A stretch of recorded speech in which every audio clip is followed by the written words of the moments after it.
We miscommunicating, I miscommunicating. I just made a pilot, then they threw me on the stations. Nah, I'm not complaining, My thoughts get complicated, I cannot explain in layman's. Never losing focus because I ain't chasing payments. Still playing in the basement while I'm working on arrangements. They heard the kid in 50 countries, thank God that's amazing. But I'd rather thank Spotify, they put me on the station. Same shit, different day, I'm just trying to get paid. Hello, hello, hello. My name is Daniel, and this is the Engineering Success Podcast, episode 48. How you guys doing today? I am doing. Life is good. A lot of good things going on in life. Baby E is awesome. They're learning new skills every day. They're doing this thing now where they're touching their feet, grabbing their feet. It's pretty cool. Um, cool things going on at work. Good developments. I just gave a talk at Trinity University's chapter of ASME. So shout out to Dawson, Camille, Levi, John, Beachley, all of the folks that listened and have followed up with me afterwards. You guys are great. It was a great time. But man, uh, as many of you may know, I'm a massive Texas Rangers fan. And yesterday was game 5 of the American League Championship Series. And I have not felt that way about the outcome of a sporting event since Game 6, 2011. So, man, if you're not a baseball fan and you're like, why am I listening to this on an engineering podcast? Well, I start out the podcast by talking about things I care about, and one of them is baseball. I'm still rocking my Rangers jersey, powder blues, for this episode. Gosh, man, I really thought we had that one, and it's just that was heartbreaking. Anywho, I still think they have a chance. So, anyways, I know this is not a baseball podcast. You're here to hear about John Ott, our top tier supporter of the podcast. Thank you, John, for your support of the podcast. John is a top tier supporter of the podcast, which means he donates $10 a month to have his name shouted out. He got stickers in the mail. He got a personal thank you note from me, and he is one of my favorite people for supporting the podcast. You too can be a top tier supporter. The info is in the description of the video or in the description of the podcast. If you're listening to it, you can do it through Patreon. You can do it through Spotify's platform, and that money goes towards partially covering the domain hosting for my website, which is www.engringsuccess.com, engineeringsuccess.com with engringsuccess.com, where you can email at me at daniel at engringsuccess.com. And if you have any questions, a topic, you want to be on the podcast, anything like that, you can send me a note there and I will do my best to respond to it. Thank you, John, for your support. And again, that covers about half of the costs of maintaining the podcast. And if I have more supporters, then I'll be able to spend money on a couple other really cool things that to automate the podcast stuff for Reels generation on Instagram, Facebook Shorts, TikTok, all that kind of stuff. The more money I have will just be spent on helping spread the news of the podcast, spreading our content in more places. So if you feel so inclined to support the podcast, I appreciate it. Thank you, John. But yeah, I want to talk a little bit more about what I did in San Antonio. So I just came back from a trip from San Antonio, and I got to talk to the Trinity University chapter of the American Society of Mechanical Engineers, ASME. And I was the president of that club whenever I was a student there. And before that, I was the professional development chair. I got contacted by a current member, and they asked me to come give a talk. And I didn't know what to talk about at first, but then I eventually decided to talk about a couple things. I got to talk about my employer, which is one of the largest EPC firms in the world. I got to talk about what is EPC, and now I work in our engineering consulting arm. So, what is engineering consulting? And I got to share my career journey with them. And if you're interested in that, let me know. Maybe I could do a video about that. Maybe I can take that speech that I gave and turn it into a video. I think it would be interesting. But it was a really good time. That there was such an engaged group of kids. I mean, I think they were kind of shocked by how how casual I was maybe, but it's just it was a really fun time, and I love speaking. I'm so glad that I had the opportunity to do that. So thank you again, Dawson and Camille, for giving me that opportunity to come and talk to you guys. And if you guys are interested in having me as a speaker, I am interested in speaking engagements. So just send me an email at my email address, Daniel at ENGineeringsuccess.com, and I would be happy to consider speaking at your event or for your club of engineering students, whether it be in person or virtual. All right, well, let's get into the podcast. Let's start it off with good old LinkedIn lunatics. But before we do that, actually, no, we can do that. Let's do it. All right. So I don't have the screen shared yet. Let's see. Let me bring it up real quick. We're going to bring it up right here. And then we're going to click on the link. So you guys are going to see some of the background of this. And here we go. Sorry, kids, gotta hustle. This is from Shannon, who posted this publicly. All right, let's cut the guilt trip. It's okay to miss your kids' birthdays or skip family dinners. Yes, I said it. Contrary to those tear-jerking posts that tell you you'll regret missing your kids' milestones, here's a slice of reality. Building a bright future for your children requires sacrifice. From day one, I've explained to my children that if dad's missing from the dinner table, it's because he's hustling to secure their future and to fund their dreams. Will I remember each business meeting on my deathbed? Hell no. But I'll remember with profound satisfaction is the lives my children have led, lives made possible by my hard work and sacrifice. So, fellow CEOs, embrace the tough choices. Your kids will understand, and one day they will thank you for it. I think that there is an element of truth that there is a lot of sacrifice associated with certain roles. But I also believe it's important to have a line and certain things that you just don't miss. And my opinion is that if you're the CEO of a company and you run the company, then you have the privilege of being in charge of your own schedule, and you command a level of respect uh, and of your time, that you can value your own time, and part of that is prioritizing your family. So he gives the example of his kid's birthday. It's very easy. That's a very easy thing for other people to understand, that you can't miss that.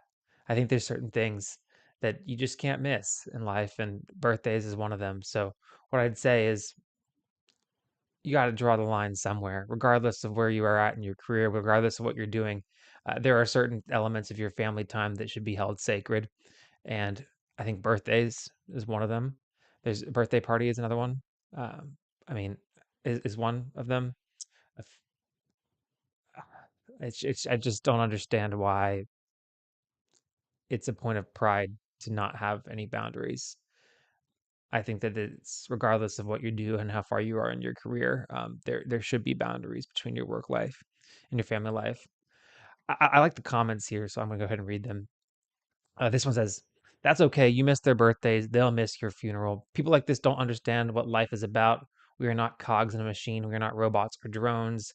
We get one chance, one shot at happiness before entropy dissolves us into the universe again." Paraphrasing here, but whoever said the only people who remember that you worked late are your family absolutely nailed it. Yep. So I'd say 10 out of 10 on the scale of LinkedIn lunatic. I'm sorry, man. It's just there are boundaries. I mean, yes, there is a give and take. Work-life balance is a balance. It's a scale that goes sometimes one way, sometimes another way, but there are certain things that you should prioritize and you should set time aside for. And if you do not prioritize your family, then what are you doing it for? And I know that he said that, well, I'm doing this to build a life for my family. Well, what life are you having with your family if you're not? What life for your family if you're not spending time with that family? So that's what I have to say to that. So, all right, next one. Dude sitting across from me at the airport tried to get a chick's info by asking her to add him on LinkedIn. He then proceeded to open LinkedIn, tell her he was trying to find her on LinkedIn, and then showed her profiles he thought might be her while telling her to add him. She literally just stood up and walked away. LOL. Okay. So I can see trying to network with somebody in the airport. I've met people on planes before that I have had really cool conversations with about their careers, and then I've networked with them and I've added them on LinkedIn, especially if you're traveling during the business hours, the flight times that people are doing business travel or flying on. It's it's a good place to connect with people, and you never know if you're flying from one place to another, you might find that somebody else that is in the same community as you or going into the same community that you work in is in your industry and they're a good person to connect with. But in this instance, this individual was trying to harass a woman into giving her his contact info in the form of LinkedIn, maybe trying to flex his job by showing her his LinkedIn profile. And that's a little bit cringe, buddy. Um, the fact that she just stood up and walked away shows that that was not a very welcome interaction. And the fact that he was showing her profiles that he thought that were her, so he was either looking over her shoulder and maybe finding her name and trying to look her up. I have no idea, man, but this is just bordering on creeper territory. So, guys, don't do this. If you want to talk to somebody, just talk to them, have a conversation with them. And if you have a great conversation with them and you want to connect with them on LinkedIn, go for it. If you talk to a woman and you have a great conversation with her and you want to keep in touch with her and ask her for her number, go for it. But maybe LinkedIn's not the way to do that. And definitely not if it's unwarranted or not asked for, or they're giving you cues that they're not interested. Guys, we can be better. We can do a better job. We don't have to harass women. We can do a little bit better job here, guys. So 10 out of 10 on the lunatic scale for that one. All right, guys, let's take a quick breather. We're going to move into the college questions next, right after this break.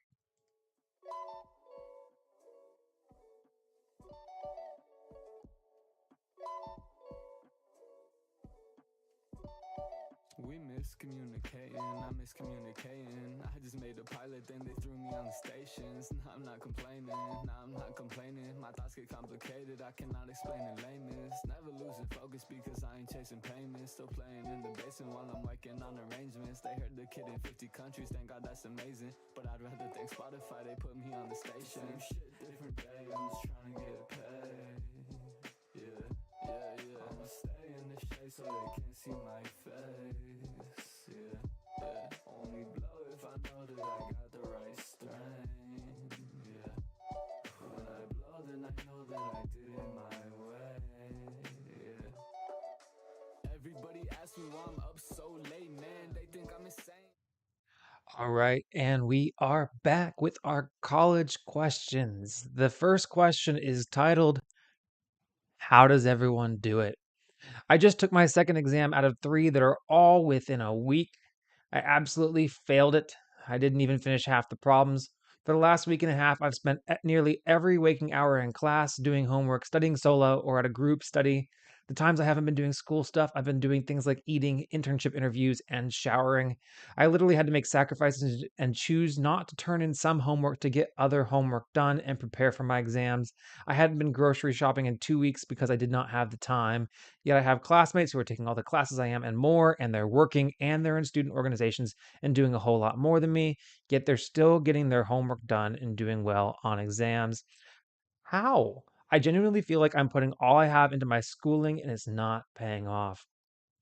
Well, you've done the right thing. You've come and asked us, other people, other engineers, engineering students, how they do it. And what I'd say is, it sounds like you're doing all the right things. At least you're doing all the things that people tell you to do, right? You're doing practice problems. You're attending class. You're doing your homework. You're studying your solo. You're studying in groups, and then you're doing things like interviewing for an internship and keeping yourself groomed, and then prioritizing things. It sounds like you're trying to prioritize yourself getting ready for exams. It sounds like you're doing all the right things, but I'm wondering how effectively you're doing those things. So my question is to you, if you're at a group study, um, how are you involved in that group? Are you the person that is having other people explain stuff to you? Are you able to explain stuff to other people? exercise, the whole point of group study is you're working on problems together, right? You're getting stuck, but somebody else figures it out, or you're trying to figure things out together, and then you're explaining things to one another, and you're learning, and you're basically taking that self-discovery time that learning how to do it time, and you're cutting that time down because somebody else in your group has discovered the fundamental switch on how to solve that problem or that kind of problem. Because right when you're studying for exams, you're trying to understand the material, not just to get how to get the answer, but what the critical decision points and the knowledge points and the things that you have to discover when solving problems, that you have to take into account whenever you're solving those problems. So for example, if I'm doing a question and it's thermo and it's Bernoulli, but I also have to, oh, for this type of question, I have to check. I'm I'm gonna embarrass myself here, but oh, it's you have to remember the pressure's constant because or the pressure is atmospheric here or something like that. Just because it's open to the air, so the gauge pressure is zero, and yet and that's kind of the pivotal thing here that kind of makes the question possible to solve. It's just stuff like that, right? You're studying with a group of people.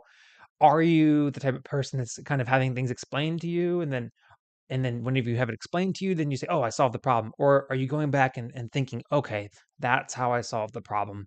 That's how I do it. And then you're practicing it and then you're doing it again with your own understanding and then documenting, okay, this is one of those things that I need to remember whenever I'm solving problems. Or are you the kind of person that just kind of has it explained to you?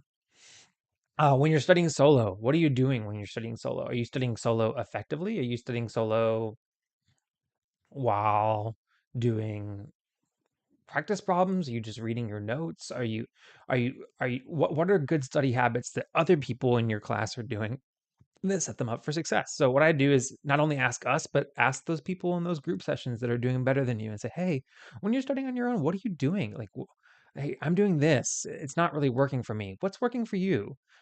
Are you keeping like a kind of a memorization sheet that key points you need to remember that that you can kind of review before exams as you're solving practice problems and studying for exam, here are the things I have to remember so that way, I have the same reference base that I had whenever I was studying with all my material in front of me.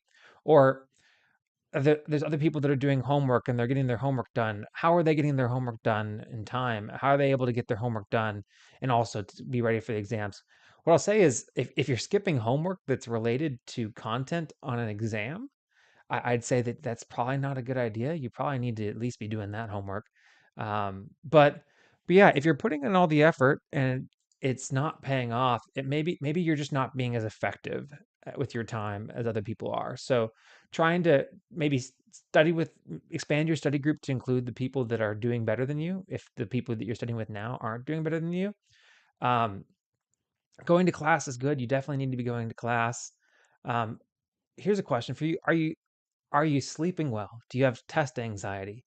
Um, Maybe another question you could ask your peers, and if you have a testing center at school, maybe you can either maybe look into seeing whether or not you'd qualify for testing accommodations if you have test anxiety. But are you doing are you using good test taking skills? You said that you didn't even finish half the problems. So are you in a situation where you're getting stuck on problems and then you just get stuck and then you run out of time? What I've found is the most effective way to take an exam is to go through the entire exam from the front to back and solve all the problems that I know how to solve right away first, and then come back to the ones that are going to take me longer, so that way I'm not giving up points on questions that I would have been able to answer. But it's just things like that. Maybe somebody else that maybe you could talk to somebody else about how you approach studying for an exam, how you approach taking exams, and somebody that's doing well might that cares about you or that's nice enough to share their knowledge might say, hey, you know what? I don't do that because that's either a waste of time or I it's just it's just not an effective use of my time during an exam. You might also find that people that are doing well, maybe they have practice exams that you haven't had access to, and if it's within your university honor code and you're allowed to take practice exams and look at past exams, then maybe you're missing out on something like that. Maybe the type of practice problems that you're doing to prepare for exams are not the type of practice problems you should be doing. Maybe other people that are doing well in your exam said, "Hey, all the exam questions are really like the questions are in the back of the problem set that are in our book. So do a few of those, and if you can solve those, then you're setting yourself up well for the exam." So basically, what I'm saying is you've done step one, you've asked us, and these are the types of things that you need to be now asking your peers, because if they're doing better than you, they're doing something that you're not doing. And this happened to me after my first Calc 3 exam. I didn't do very well. And then I asked my peers, it's like, "Hey, you got a 98 on that exam?" They're like, "Yeah, it was easy." And I was like, "Oh, I thought it was so hard. How'd you study for it?" And they're like, "Oh, well, I did practice problems from this and this and this." I said, "Oh my gosh, you did practice problems from this and this and this? I didn't even think of doing that." And then next thing you knew, my study habits improved in that class. And then I had that same professor for my next math class. And then I made an A in their class. So I don't think that you need to write yourself off yet. I think that you'll be okay. But yeah, so that's what I'd say is you just have some more questions to ask your peers that are doing better than you in exams. So I wish you the best of luck, and I think that you'll be fine. Just keep on asking around and keep on using that same level of energy and intensity that you're applying towards your career and in general, and maybe apply it a little bit more effectively. All right, next question is, I don't think I want to continue my major, computer engineering. Hi there. I'm in my third year at a community college pursuing a computer engineering degree. I'm taking my second coding class and I'm realizing that I genuinely dislike coding. I don't like any of my classes, to be honest. I hate school. I'm doing okay, 3.4 GPA. Good job. But I'm so stressed and honestly don't know if I'm cut out for this. I was originally planning to do environmental engineering major, but my dad, who's a software engineer, discouraged the idea and said it's not worth it. So I switched and was behind in coding. I never touched code until college either, so it's so boring to me. My older sister also did software engineering, so I just went with computer engineering because they kind of said it was a good idea. Every time I do homework, I can't stop thinking about how much I hate it. Honestly, I don't dislike math, but that's about it. I wasn't amazing at it, but I got through calculus 1, 2, and 3 and enjoyed it. I just really don't like coding. I don't love my physics classes either. I don't know what to do. I look at other engineering disciplines and kind of feel the same way. I don't know why I got into this. I couldn't figure out anything to do with school that I actually really like that leads to a high paying job. I put all my eggs in one basket and I have no clue what to do now. I'm not even that interested in engineering. Nothing else seems that appealing either. I wish someone could tell what the right thing to do is. Okay, so you said that you put all your eggs in one basket, and I don't think that's true. You're in community college. It's not like you've taken out a bunch of student loans and you've gone to a private university across country and you're all by yourself. I mean, you're in a community college. You're taking exploratory classes. Yeah, it's your third year, but you have a good GPA, which means that you could transfer into another major, into another school. You'll be fine, and you have a rigorous coursework underneath your belt. So you are not eggs in one basket. There might be some sunk costs if you decide to leave engineering, but you're not all eggs in one basket and you're not setting yourself way far behind. You can definitely come out of this. But here's what I'd say. And you say that you look at the other engineering disciplines and you kind of feel the same way, that you don't know why you got into this. And it sounds like also a lot of the things that you're doing, you wanted to do environmental engineering, but then you were talked into software engineering. So you have made a lot of the decisions so far based on what other people have said that they think is best for you in your career. And what I want you to do is I want you to take ownership in your own career. And you said that I wish someone could tell me what the right thing to do is. This is where you find out what those other people are doing. So what I encourage you to do is try to connect with engineers. Um, Go on LinkedIn. You can ask me, and I'll connect you with other engineers that I know in my field. I'm happy to connect you with people that I know, that I have a lot of friends that do a lot of really cool things, and other engineers. There are other engineers out there that are like me that love talking about their career, what they do. Also, there's a podcast called the Being an Engineer podcast, hosted by Aaron Moncor, which he was a guest on this podcast. I think that was episode 39, or 40 of the podcast. Is one of my interviews, and it brings on a bunch of engineers, and they talk about all the cool things that they do. What I want you to do is I want you to talk to engineers that do cool things. Listen to engineers talk about the cool things they do, and kind of understand and rediscover that passion that you had for engineering, uh, or see if that passion is still there, the same passion that you had whenever you decided you wanted to pursue environmental engineering in the first place. Because there's so many things that engineers do. I mean, so many things. And if you would have told me that I'd be doing what I'm doing now, which is not technical design engineering at all, at least not at its core, or what you stereotypically think of technical design engineering to be, if you would have asked me, "Hey, Daniel, would you be doing this? Would you be a commercial manager?" If you asked me that freshman year of college, freshman year of high school, I would have said, "What is that? I don't have no idea." But now I get so much joy out of it. I was reviewing a contract the other day, and it made me so happy. I don't know why it makes me so happy. Well, I think I know why it makes me so happy, but I didn't know why it makes me so happy until I started doing it and I started trying it, and I talked to somebody else that did it, and I said, "Wow, that's really cool. That's a lot of fun. I think I'd enjoy doing that." So listen to Aaron's podcast, Being an Engineer. It's a good podcast. I also have a couple episodes on this podcast where I talk to different engineers about what they do. Consider listening to them, like Emma Burbick's episode 3 of the podcast. Listen to her talk about what she does. But yeah, I think you just need to take ownership of your own career and pursue something that you want to do. And it could be engineering. It doesn't have to be engineering, but it could be engineering. It sounds like it's not coding. And I don't blame you. I don't like coding. I don't like it at all. So I don't blame you for not liking it. But I still have a career in engineering. So just because I don't like coding doesn't mean that engineering is not set out for me. And just because you don't like physics doesn't mean that engineering is not set out for you either. There are plenty of engineering careers where you don't have to do physics. The other thing I'll tell you is this: an engineering degree is so versatile. And you said you're 3 years in. I don't know how many more years or how many more credit hours you need to complete an engineering degree. And maybe it's computer engineering, maybe it's not. I imagine that some of it will transfer away from computer engineering if you needed it to. But what I would say is, if you think that you're good at it, which it seems like you are, 3.4 GPA, you're doing well at it.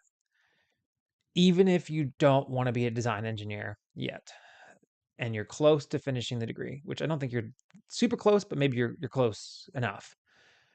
You could just finish the degree out if you're good at it. And here's what I'll say is that I knew by the time I graduated from school, I didn't want to do design engineering for my entire career. But I was decent enough at engineering school. I was doing fine, and I, I it was one of those things where it it came naturally to me, the school did, and naturally enough. So I finished it out, and then I started working in a job where I didn't have to do design engineering. But my engineering degree has opened many doors for me in my career, and I'm so grateful that I pursued it.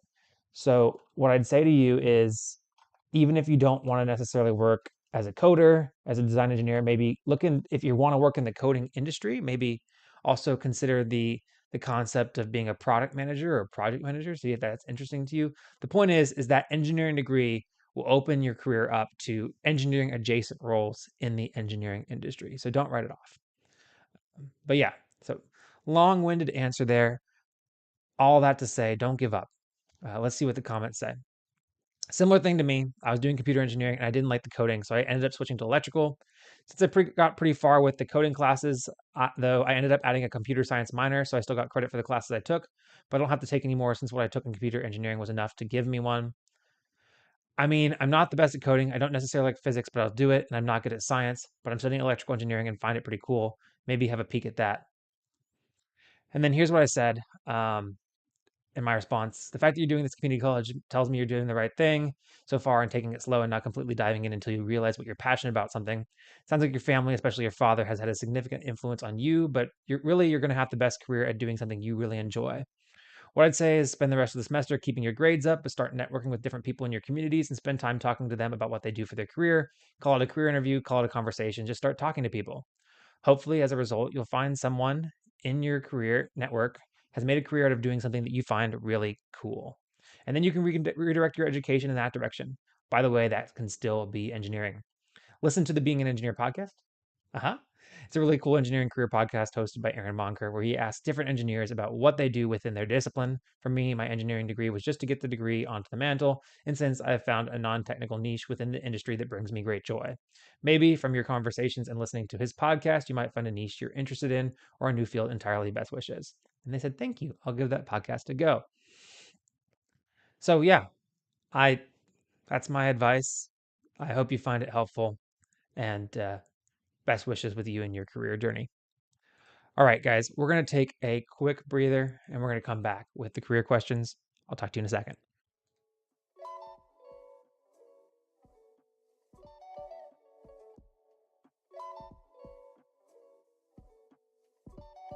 We miscommunicating, I miscommunicating. I just made a pilot, then they threw me on the stations. Nah, I'm not complaining, nah, I'm not complaining. My thoughts get complicated, I cannot explain in layman's. Never losing focus because I ain't chasing payments. Still playing in the basement while I'm working on arrangements. They heard the kid in 50 countries, thank God that's amazing. But I'd rather thank Spotify, they put me on the station. Same shit, different day, I'm just trying to get paid.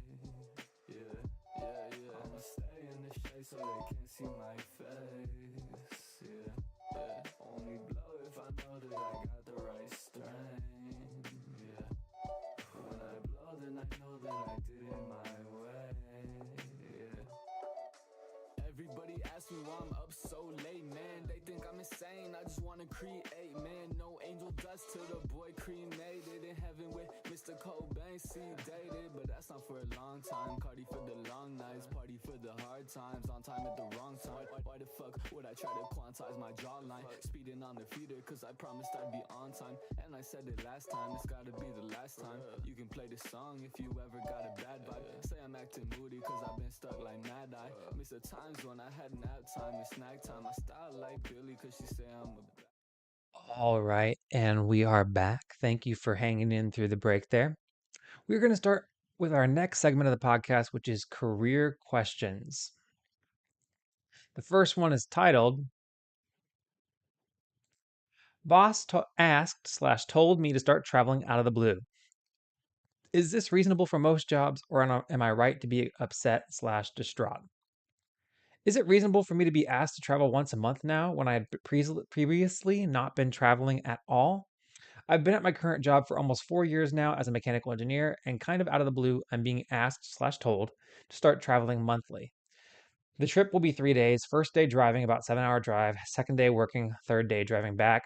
I'm expected to work until mid-afternoon the first day and then drive to the destination.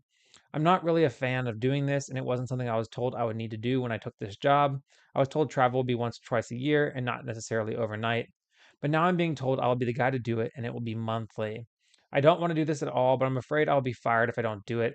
Had I known travel would be a significant component of the job, at least this amount of traveling feels significant to me, I would not have taken this job, but I don't have any other options. If it were a day trip, I wouldn't mind, but because of the timing of the trip, it basically means that once a month I'll work a 55 to 60 hour week. Is it reasonable to gain this new responsibility? Am I just being a baby? So it sounds like the expectation is once a year, and maybe that was also in the job posting or the job description. You might want to go back and review the job description for the job that you applied for. You might be able to point to that and talk to your manager. Have you been promoted since then? New job if you've been promoted, your new job description may be different. But I think it's reasonable for you to be traveling as an engineer. Sometimes we do work and then we have to go visit it in the sites.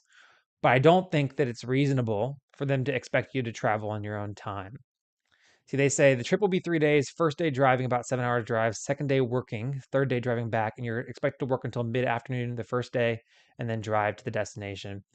What I'd say is that you got to travel on company time, or you have to be allowed to have the option to travel on company time because you're traveling for the company, so you should be considered traveling on company time. And if they want to have you travel outside of company time, then they're opening themselves up to overtime or some other kind of arrangement of compensation. I don't think it's fair of them to expect you to, when you travel, work additional hours. And maybe your boss just suggested that without really thinking about it. Maybe that's just what they do. But I think it's personally reasonable for you to say, hey, boss, that's fine. I can travel, but I'm going to be traveling. I'm going to leave at this time, and I'm going to travel during work hours because I'm working. Also, there's are you traveling using a company car? You should be using a company car, or if you have a personal car, make sure they're not just paying for your gas. They're giving you the IRS reimbursement rate. And if they're making you take your personal car and you don't want to take your personal car, do ask if you have the option to take a rental car instead. If you don't want to put extra wear and tear on your personal vehicle, I would personally prefer not to put that wear and tear on my personal vehicle and rather take a rental car if I'm driving on company business, even if I'm traveling from my home destination where I have my personal vehicle. I'd rather drive on a company trip in a company vehicle or a rental vehicle. If you're not a fan of it, then you're not a fan of it. And I mean, I don't think your boss will fire you if you just ask, "Hey, is this really what you need me to do? Am I really the person that needs to do this?" I will say though that it could slightly limit your career growth because as you grow in your career, oftentimes the higher up in your career, the more likely you are going to be expected to have some travel in your career, and a complete resistance to the idea of traveling could potentially limit your career growth. And even if it's not necessarily directly limiting your career growth in this role, and maybe your boss says, "Okay, that's fine, you don't have to travel." It'll probably always live in the back of their mind, which is something that if you're okay with that, then you're okay with that. Um, but let's see what the comments say. They say, as somebody who traveled 30 weeks a year, you need to find out one, are you paying travel time? AKA, are you clocked in while driving? It doesn't matter if your salary, are you considered on the clock while driving? If yes, any accidents you may get into should be covered by the employer and workers' comp. If no, then ask that you are. Compensation could be additional overtime or additional PTO hours accrued. Two, are they paying you mileage? Let's talk about that. The current IRS mileage rate is 65.5 cents per mile. A 7-hour drive sounds like 400 miles, or roughly $800 round trip. That's $524 per trip. If they refuse, ask if they'll fly you. It'd probably be cheaper anyways, and it will save you time. Three, I'm assuming you're staying in a hotel. Are they paying for your food? You're losing the ability to cook for yourself and being forced to eat out. They should be covering all expenses, including a daily food per diem. Four, don't let them give you a corporate credit card. Instead, ask to be reimbursed for all expenses. Get a Marriott credit card, Delta, Hilton, or whoever, and rack up points. Also, stay at the same hotel chain and rack up reward points. Always pay your card off right after you get reimbursed. If you're staying 2 nights in a hotel a month, 24 nights a year, and using your card to pay for gas and food, you'll probably rack up enough points for a full week every year. The travel may be inconvenient, but it should come with perks. If it doesn't, well, then push back if possible or ask for an increase in pay. That's really good advice. I got most of those things. I personally travel using a corporate credit card. Um, sometimes whenever I drive, I do take a personal vehicle, and then I get reimbursed the IRS reimbursement rate. I said that I prefer not to, but when I moved, I drove personal vehicles, and I got reimbursed the IRS rate for that move. It just depends on your situation. Some companies require you to get a corporate card. But yeah, there's just some questions you need to ask to define your experience. So, but definitely, I'd avoid the idea of them making you drive while not on the clock. I think that's a big point to consider here. So, best of luck with you and your situation. Hope it goes well for you.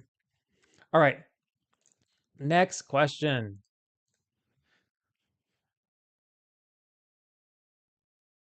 Job that rejected me 3 months ago for asking for too high of a salary. Post another job with the salary range I asked for. So I applied to a job 3 months ago and was rejected because I brought up my salary expectations during the interview, and they said they could not match it and do not have the funds.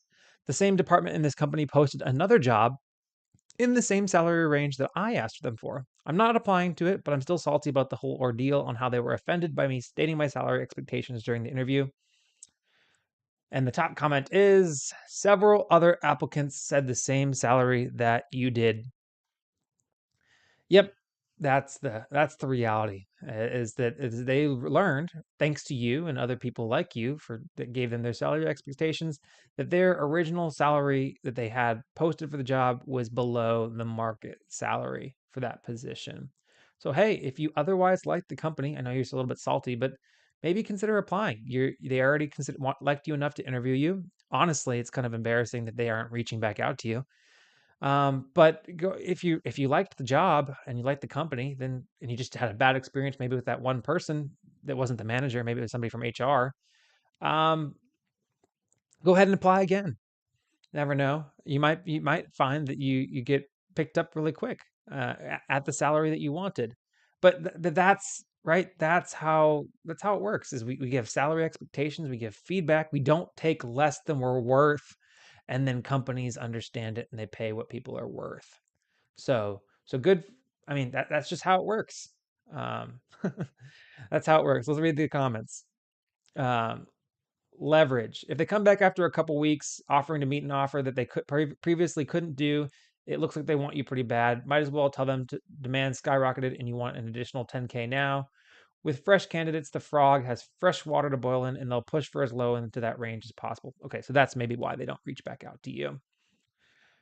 But hey, keep on stating your worth, people. It's good. The companies will get the message because if they need to have the people and the people state their worth, then eventually they'll have to pay what people are worth. They'll reposition. All right. Next question. This is an interesting one. How do you ensure a bad candidate fails an interview? To keep things simple, there's a candidate applying for a position that I personally know to be a horrible fit for the team. Poor work ethic, toxic, not a team player, etc. Problem is, this person interviews very well, and the rest of the interview panel may be easily swayed. In what way could I possibly ensure this candidate does poorly in this interview to keep our team from making a poor decision? To further complicate things, our boss only takes one person's opinion over the rest of the panel, and this person is easily swayed and makes a lot of poor choices. Are there some particular questions I can ask that would reveal this person as a poor fit? How can I stop this person from being hired? Any help appreciated? Yeah, I would say that's not the place. I mean, you just ask them the same questions that you ask anybody else. If you do anything else, or you start grilling them in a way that is different than you handle any other candidate interviewing for a job you may come across as salty. You come across as unprofessional. That's definitely not what you do. What you do instead is you have a candid conversation with your manager and say, "Hey, I know this person from X capacity. They interview really well. They're a really good interviewer. But I've had the opportunity to work with them as a teammate. I've had an opportunity to do this. I've had the opportunity to do that, and I just know that they're not a good fit for the team. And I know that they haven't changed because of X. If you know they haven't changed, maybe they have changed. Um, but what I'd say is, boss, I I think that they'd really mess up our team dynamic. And a lot of interviewing people is obviously, can you do the job technically? But also a large part of interviewing is behavioral. Would you be a good fit for our team? And if you like the team dynamic that you're in right now, and it's a good working team, and your boss agrees, then they're not going to want to mess up the dynamic. So say, hey, boss, I know this about this person. I know that they on paper they look very qualified, they interview very well, but I just need you to trust me here. They're not a good fit because of X and Y. And I know that may be unfortunate to hear, but it's just my experience, and I just know it from my experience. It might be a headache, and I just want you to be aware of it because I want the best for the team. And if you have a good boss, then they'll listen to you. Um, and I know you said that they only take the opinion of one person, and that person is easily swayed. But that's just not the way to handle this. If they don't take your input and they hire the person anyways, then that's just is going to be a decision that you have to make for your own career. Um, it's really not sabotaging somebody in an interview is not professional. Here's the uh, here's the comment that I like really here. That kind of sabotaging is not professional. If you're on an interview panel but aren't the decision maker, offer your input and the reasons for it and let it go. If it's an internal candidate, get their current manager's input. If external, check their references. And if you know the candidate personally, excuse yourself from the process because you're biased. Maybe, maybe not. It's up to you. But I would just say, boss, this is what I have to say just from knowing this person, and this is how I feel. I would not try to sabotage them in their interview at all. All right. Next question. It's titled, Not Sure What I Want to Do Now. Hey, everybody. I'm in my final year of engineering, mechatronics. I'm generally an aerospace enthusiast. However, now after my bachelor's, I'm not sure if I want to do a master's. I'm more inclined towards starting a business of my own, even though I haven't decided what exactly. Point is, I'm not sure if I want to spend close to $30,000 for a master's when I can use that money to start a business. I've been told to work in a specific industry, and once I've got enough experience, I can start my own. Please advise. I think you've gotten good advice.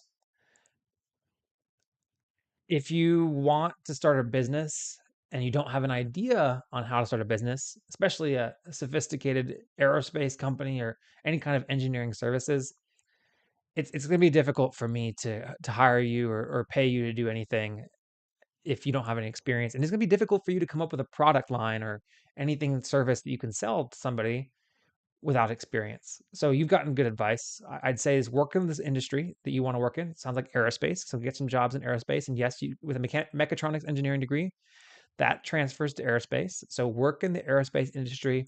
And if you do want to start your own business, what I'd say is, be very thoughtful while you're working. Think about, is there a problem in this industry that I can solve from your experience working in the industry? And if there's a problem that you can solve, or then maybe start your own company, or maybe you get a bunch of experience and you become an expert in your field. Then you can go into consulting, and then you can start your own business as a consultant. But starting from square one is actually from square zero. Trying to start a business is just setting yourself up for failure. I'd also say is, if you're not sure that you want to get a master's, don't get one. You only want to get a master's if you know exactly what you want to get your master's in, and you know why you want to get your master's, and how it will transfer to what you want to do with your career. You can always get a master's later, but don't get one just for the sake of getting one. Uh, it's just it, it would be a bummer if you specialized in something that you didn't want to do for the rest of your career. Waste of time, waste of opportunity to earn money, and you're just putting yourself further in the wrong direction. So, not sure what you want to do now. You've gotten good advice. Work in the field for a little while, feel it out, see what you want to do, and then move on with your career. Let's see what the comments say. I wouldn't pay for a master's. Good. If my employer opts to pay for one, I'll take the offer, but spending the money isn't a plan of mine. If I were in your shoes, I'd get a job and start making money, gaining experience while you formulate a business strategy and outline. There are a lot of aspects to business that aren't evident until you see them in action. Very good. Spend time honing in on what your approach will be so that when you execute, there will be less issues. Yeah. And this one is kind of what I said. Make sure you're not defaulting to get a master's because you don't know what your path is. It's a very expensive thing to be unsure about, both intuition and loss of wage. It's not a bad idea to enter the workforce for a year or two to get some experience and decide if that is truly what you want to do. But if you have a business idea, it doesn't hurt to go work in the field, see how the business industry works, and then also kind of pursue that industry on the side until it's really a legitimate business. Um, but yeah, uh, I wish you the best of luck, and uh, I think that if you just kind of start your career, it'll start growing. All right, next question. This one is titled, My Manager is Telling Me to Fake My Job Title and Email Signature. Okay.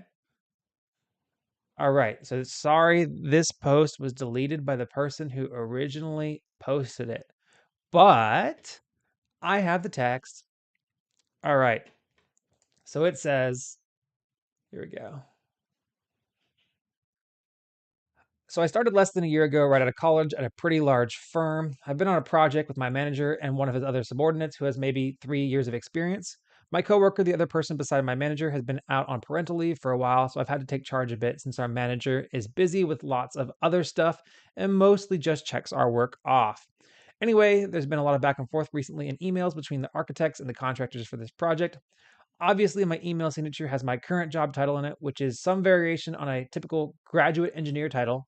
But my boss is now telling me to remove the graduate part because it doesn't exactly inspire confidence when emails are all coming from a graduate engineer. This seems super sketchy, but I'm also planning on leaving soon anyway, leaving the industry completely, not just the job. So maybe it's just not that big of a deal. It's not that big of a deal. Internal titles versus external titles mean nothing. You're probably on some org chart for the project that just has you as an engineer or engineer one or whatever. Your internal title has nothing to do with your external title that you have on a project. Um, the if it's a reimbursable contract with a multiplier, the client has the right to audit your. They probably have the right to audit your company's payment of you anyways. They're probably auditing your W-2s and your job titles anyways. They probably already know what your internal job title is. But yeah, it doesn't make that big of a deal. It doesn't make that big of a difference, really, honestly. You just removing the title graduate from your title, not a big deal. Not a big deal at all. My internal title has not matched my external title for the longest time. Here we go. Titles are meaningless. Saying you're a PE when you're not is a big no-no, but otherwise, do whatever. We don't have a graduate engineer as a title where I work. Just put project engineer or EIT. I've got a dude who emails me with drafter extraordinaire in his signature, but can't draft his way out of a cardboard box. It's all BS anyways. Why would you put graduate engineers? That just screams, I have no idea what I'm doing. Of course they don't want you putting that. Yeah, just do whatever your company wants you to do. Not a big deal. Not a big deal at all. All right. Next question. Titled, So I and my team, but mostly me, just destroyed a $1,000 piece of machinery today. CEO of the company wants us to have a meeting to go together tomorrow with all of us. What should I expect going into this, and what should I do to prepare? Basically, title. I destroyed a piece of machinery by using it improperly. I've only been at my current workplace for 3 months and had about a year of experience in this specific field. Though I have 5 years' experience in immediately adjacent fields, I'm the most junior person on the team, and I was shown how to use this thing on day one. I've used it wrong every time since then. I wasn't sure if I was using it wrong or not, and I repeatedly asked for guidance on it, but whenever I did, the answer always was along the lines of, well, that is technically wrong, but I do it like that all the time. I wouldn't worry about it. While using it improperly as I had been, combined with some stars aligning outside of my immediate control, resulted in the complete and utter destruction of this machine. Total loss, completely unrecoverable. No one was hurt, but everyone in the shop got a hell of an adrenaline drop. It was pretty violent. Justifiably, the CEO of the company wants to meet with the whole crew in person. No one here has even met the CEO in person. All we know is he is 70 years old, has 50 years of experience doing what we do, and is a bit of a local legend, both for his sheer competency and his epic temper. Although he is significantly mellowed out if rumors hold true. I'm really scared what he's going to say. I don't want to lose this job. It's definitely the best I've ever had. I'm just looking for some advice on what I can say that will let me thread the needle of keeping this job and not blaming everyone but myself.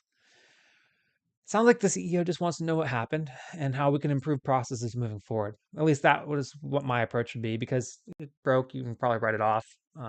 Really, it's a safety thing, right? Nobody got hurt, so that's awesome. But we still got to do a recon on the issue and understand what we can do in the future to prevent this thing from happening again. That's what I'd say is going on from the CEO's perspective. So I really wouldn't worry about it. Um, I mean, it's just one of those things where it happens, right? It happens. And it sounds like the CEO is just trying to understand what happened. Um, so I wouldn't worry about it too bad. So it sounds like you weren't trained appropriately. So I mean, I wouldn't point the finger, but if he asks you, what happened, just tell him what happened. And I think you'll keep your job. And nobody will really look bad at you for telling people how it is, because that's how it is. So here, let's read the comments, because I think this is a very common story and other people have similar things. All right, here we go. Top comment goes, when I was working at Intel, I dropped a container of thousands of computer chips worth over $1 million. Every single processor in it was completely destroyed. I was sent home for the day, and I thought for sure I was done for and had thrown my career away. I got called in for a meeting a few days later thinking I would be fired. They simply wanted my side of what happened and then put me back to work. After a month, they rolled out new procedures for handling lots across all of Intel. They'd done a whole investigation and root cause analysis and determined, while I was the one who dropped it, a bunch of systematic things had gone wrong along the way for me to be put in that position, including robots that normally do part of the transfer process being down. Exactly. You ultimately broke the machine, but there were systematic failures that put you in a position to break the machine as a new employee. They focused on the systematic failures that led to it happening, not on me, and they corrected those systematic failures across the board. They didn't correct you. They said all I had done was lose my grip, which is something humans do. It's a simple human error. And if the equipment was working, I wouldn't have been put in a position to be using my fallible human grip in the first place. I don't have any advice, but my experience taught me that these big incidents are rarely one person or one group of people at fault. If a mistake happened this big, then it likely wasn't any one person's fault. And if your employer is worth working for, they will find those faults and address them, not you. And you said that your employer is a little bit of a local legend. He knows what he's doing. He's run a business for a long time. He has a lot of experience, and he's probably seen similar things, is what I'd say. So, if your company is worth working for, they will fix the bigger problem, not you. So, just be honest, tell them what happened, so that way they can fix the real problem.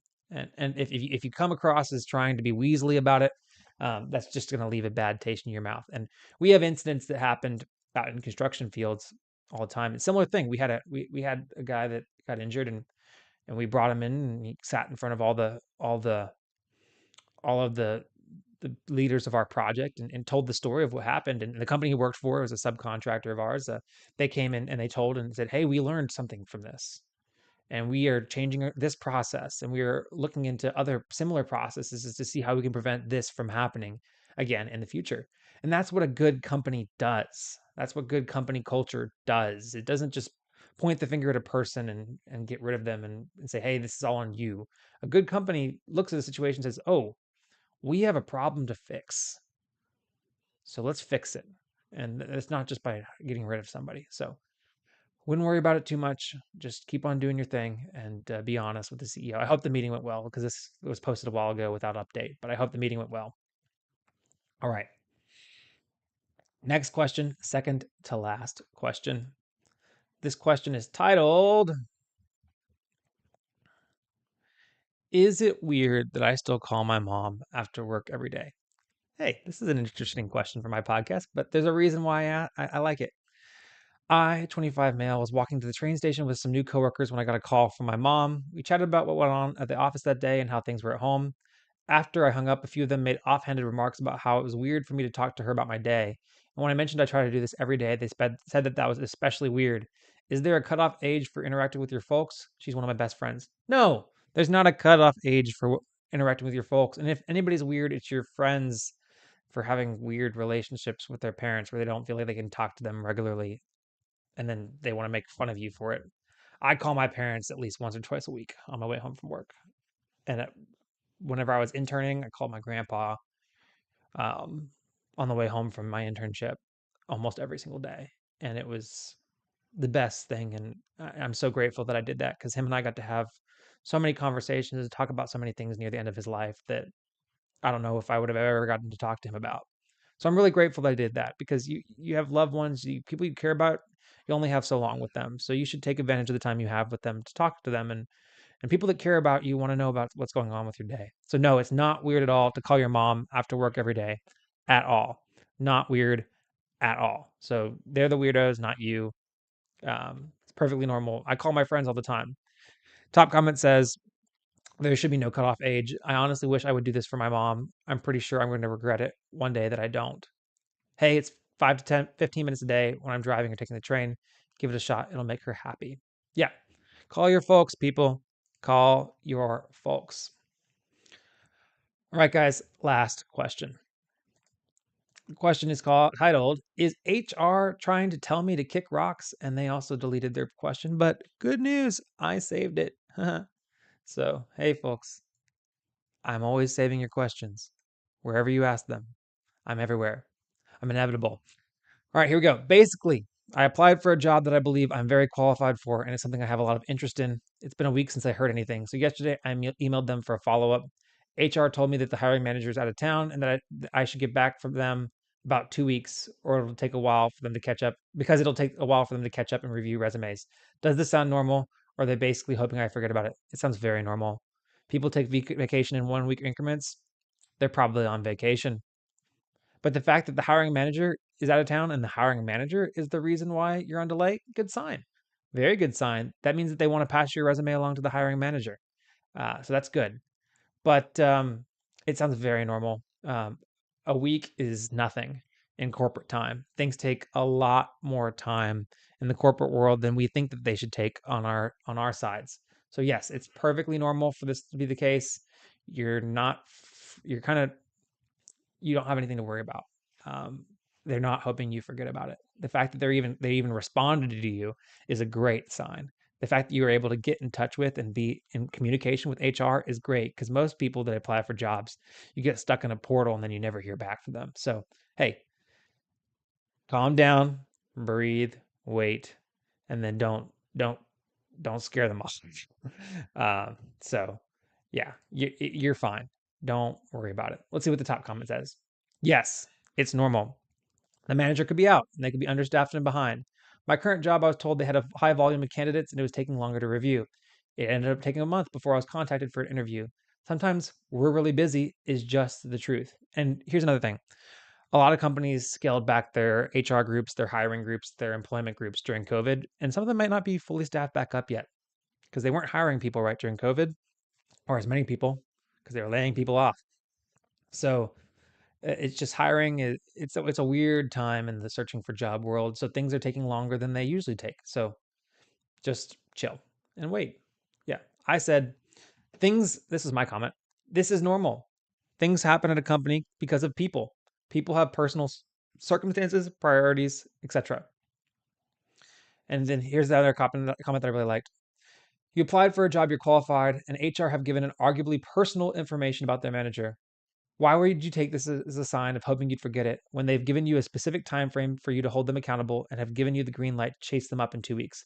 If anything, this HR seems to be going above and beyond what they are obligated to do.